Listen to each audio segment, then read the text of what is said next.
Hello everybody, and thank you so much for tuning into my channel today. We're going to be talking about how to make and assign formatives in Formative.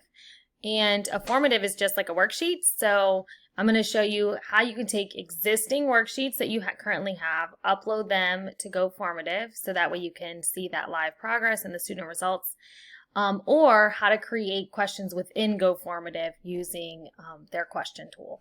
So that's the kind of the two, there we go. Those are the kind of the two things. We're going to create it, and then how, after we've created, how to assign it to our classes. Good news, it's very easy, and I'll show you some of the things that I've done so far that have made, that I've just learned along the way. All right, so let's go ahead and get started. The first thing you're going to want to do is go ahead and get into your Formative.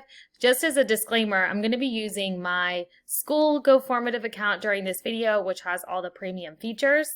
So I will try to clarify which features are not premium for those of you that have the free version. It basically is just a couple of little extra add-ons. And when you have the premium version, you don't have a certain number of formatives that you have to, that maxes you out each month. So you have a kind of an unlimited number you can create. All right, so we're going to go ahead and go to goformative.com to start. So before we get into Formative, probably should show you how to do this. So a lot of you guys are going to be using your own worksheets, but if you have by chance bought something off of Teacher Pay Teachers or something like that, or something that includes an answer key, I'm going to go ahead and, because this assignment has a key with it, before I upload it into Formative, I'm going to print it as a PDF, and that way, and I'm only going to select the first page, and that way I'm able to just upload just that one page. It doesn't really matter. You can upload more than one page. I'll just call this worksheet because it's just on the desktop anyway. And then I usually save it to the desktop and then I go and upload it. All right, so once you're in here, let's say that we have an algebra activity. So this was that formative, that worksheet I just had. I'm going to first show you how to upload something of your own. So you want to first save it as a PDF if it already isn't a PDF.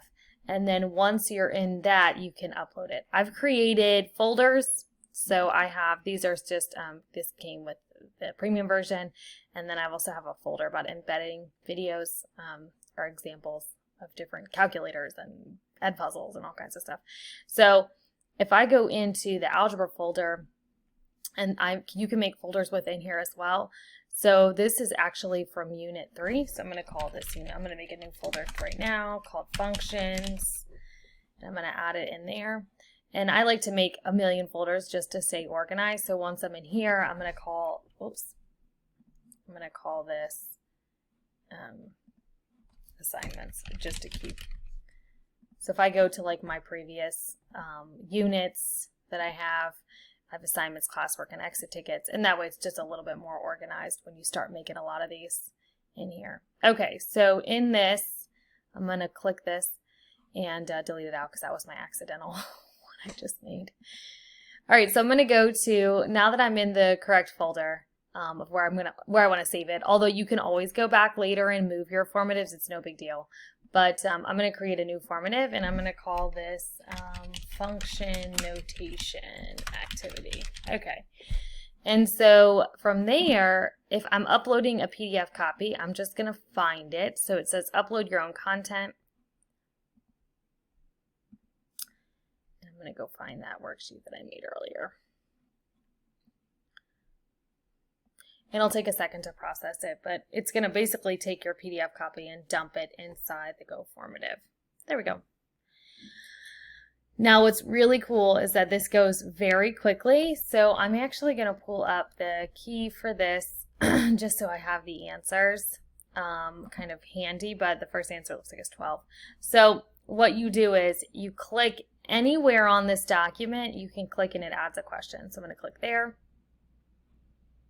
And then if you have the free version, you have all these options, but let's just say, I know a lot of these options, like short answer is still on the free version, but like the premium version has everything. And then multiple choices, and I know on the free version as well. A lot of these things are grayed out, but short answer I know is on there, so I'm just going to add that. And so you can actually type in the question if you wanted to type in f of 3. equals, but you don't even really have to. Sometimes I like typing the question, and just because when I get to the results page, it's a little bit easier to give feedback on when I see the question, but it's kind of your call on that. And so the answer for that first one was 12, so I would just type in 12 here on that. Whoops.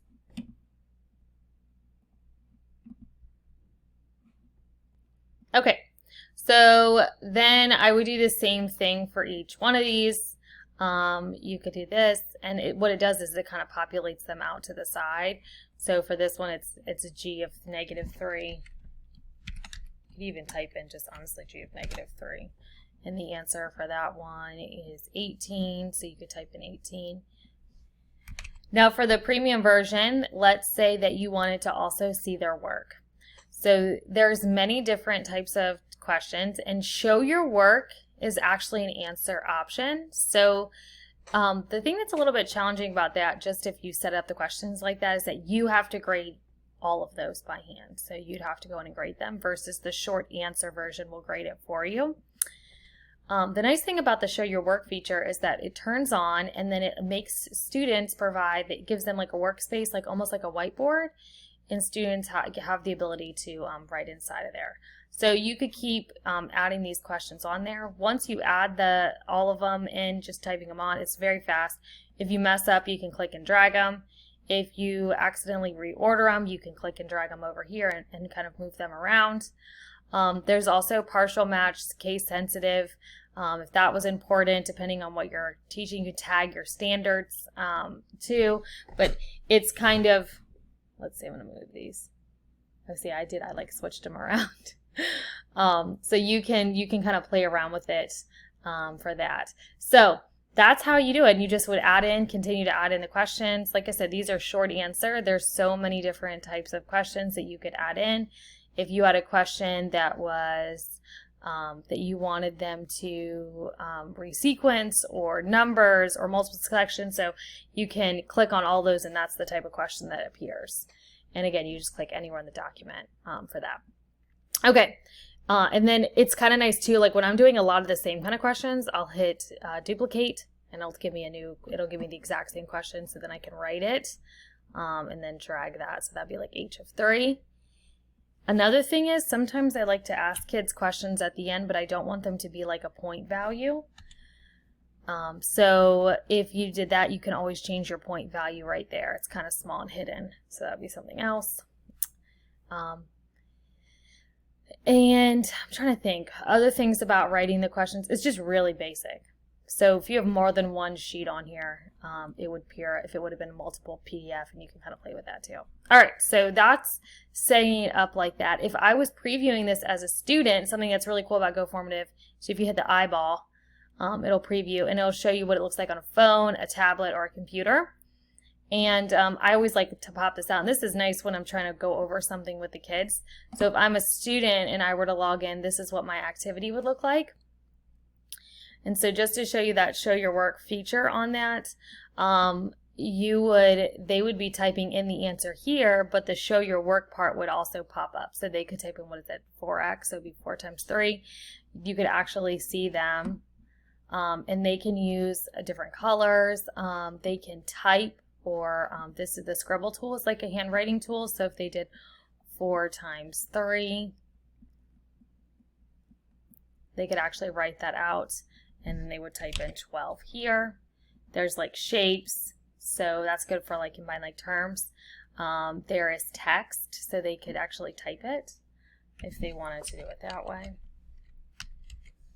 And the picture part of this, some of my students use, and I'll have a video for this as well that's very short on how to do this. Some kids, especially with math, they like to do things on paper first and then upload video or upload a photograph.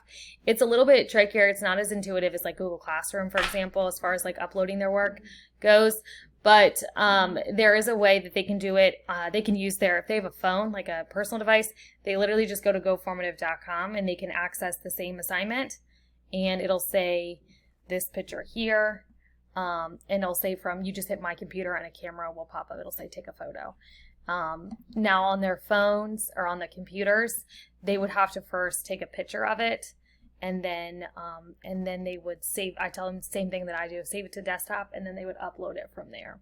So they can actually upload, I'll just show you really briefly, pictures, like if it was this is just something from a test, but they could actually upload it onto the work page, and it's great because you can actually see that too. All right, so then once they're done, they get out of it. So this is actually what it would look like if they were working on this. And notice these ones, I did not click show your work, so they're just typing in the answer. So it's kind of your call as far as what you want to do. You know how you want to play around with it, but I would encourage you to do that. They can also zoom in this way so they can see the work a little bit better. So that's if you want to use a previous PDF copy or a previous assignment. So let's say that you just wanted to just directly ask questions and create a Go Formative assignment, just asking them questions. So for this, I'm going to go ahead and go into here. I'll just do these, fine. I don't need to make anything valuable. So let's just do maybe an intro to inequalities kind of problem. All right, so when I go to create it, this is if I don't want to use my own content, if I just want to write my own questions in Go Formative. So being math, I like to have ones where solve, or maybe, yeah, let me just do that. Solve for x, and then maybe you have like 3x is greater than 12. And so let's say you want it greater than or equal to, because maybe it's a little bit different. You can actually hit, there's a lot of things you can add on. Move my head out of the way. In each that emoji, an embedded link if you have that, an image, a math, or video. So if I go to math, I double click on it, it looks a little bit more like math type. And I also have a couple more features. So let's just do that, greater than or equal to 9, and hit done. And so the correct answer would be x is, we'd hit this keyboard, x is greater than or equal to 3. And then you would just hit done somewhere. Or maybe I would just close the keyboard. There we go. All right. And then maybe you would have it written the other way. You could add another correct answer. Maybe if they wrote it, I'm not sure why they would, but if they wrote it backwards.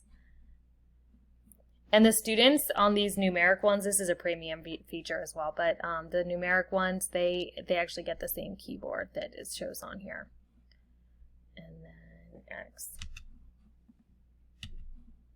I'll close that up too. And then, so maybe again, you maybe want to show your work, and then the question. And then you could continue to add more questions on there. After you got the assignment the way that you wanted it to, you would go to Assign, and in your classes, you would check off the pre-algebra. And I'm just going to show you the features that are in here as far as like the settings when you assign stuff. So there's a lot of different settings, and I use them depending on what kind of assignment I have. So you can open and schedule close times, restrict to individual students. So if you only wanted a couple of kids to do it, if you had them coming to a special like remediation or something, you could click on that, and then you could actually go through and check off on their names to say who you wanted to assign it to. So that's really awesome, because then instead of assigning it to everybody, it's just a couple kids. You can also change a couple of these things down here. Time limit, so if you wanted it to be done at a certain time once they opened it. This is something I'm always changing, and it depends on the class and it depends on the assignment. So after submission, so this basically is saying that after they have turned in the assignment, are they allowed to see how they did, but they're not allowed to edit it? Do you want to make everything hidden, all of their answers, nothing shows at all? Or do you want them to allow edits? So sometimes, depending on the class, I will say, okay, now everybody's turned in this assignment, and I'll actually go back and change it to allow edits, and so that way students can go back in and fix questions that they got wrong. But again, that's kind of, it depends on you know, what your preference is on that. Typically the default for this is keep visible, but don't allow the edit, so they can see what they put, but if they got the questions right or wrong, but it doesn't show them edits. All right, it doesn't allow them to change anything. And return scores. So once they finish, do you want them to return it after they submit it? So it tells them immediately as soon as they turn in, they got this percentage on this assignment. Do you not want them to? Only once you close it, does it show everybody's score? So that might be great for like a quiz. If you had it opened and then closed it, it would show them their grade afterwards, or instantly. So instantly, I have used in the past, that means that as they're doing the assignment, it's telling them whether or not they're getting it right or wrong. So they're seeing a similar screen that the teacher is seeing on their page.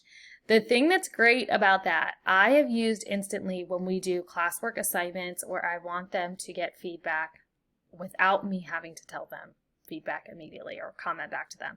So they know that they're getting it wrong and they're asking me, oh, can you check this one? Can you check this one? Am I doing this right? So that way it shows it. Of course, I don't really recommend that for like any kind of like formative assessment or like, you know, like even like an exit ticket or a quiz. I wouldn't click instantly, but I definitely like it if they're practicing and I want them to see how they're doing as they're working on it. And the last thing down here, well, there's display questions in random order, which kind of is, you know, that's kind of up to you. And then return correct answer. So after the students submit, it will show them the right answer. Don't show the answer or when it's closed. So I always just leave it on don't show the answer because typically even if I'm assigning it, I don't want kids to. And so then you would assign it. I'm going to assign it, but I'm going to hurry up and delete it off so my kids don't see it. And the way that you, what's great about this is that there's these join instructions. So typically when I'm doing this, you could post the link in Google Classroom. I just copy it and paste it into Google Classroom. Something that is awesome about Go Formative is that this link connects to this assignment, not necessarily this class.